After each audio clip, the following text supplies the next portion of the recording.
I just want to share with you Vortex. I'm pretty sure my car is dying.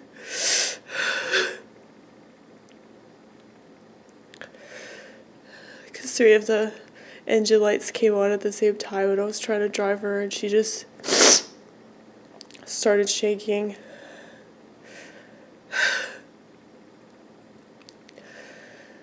I know there's like an oil leak, because they told me that the last time that I got my car checked out. They said that there was an oil leak, and I checked the oil when I got home and the oil's fine. So I know that there's a much deeper problem.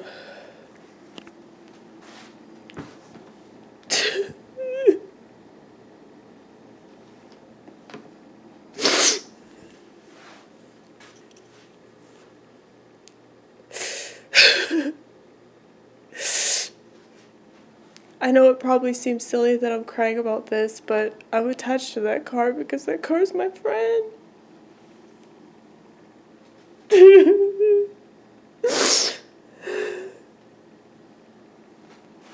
You guys know I kiss Fiona on the hood every night. And I'd like to think that I appreciate that car. I mean, I've put so much money into that car that's why this is just frustrating, because it's like, you know, if you have an old car and you just want to preserve it and take care of it, but it's gonna die anyway.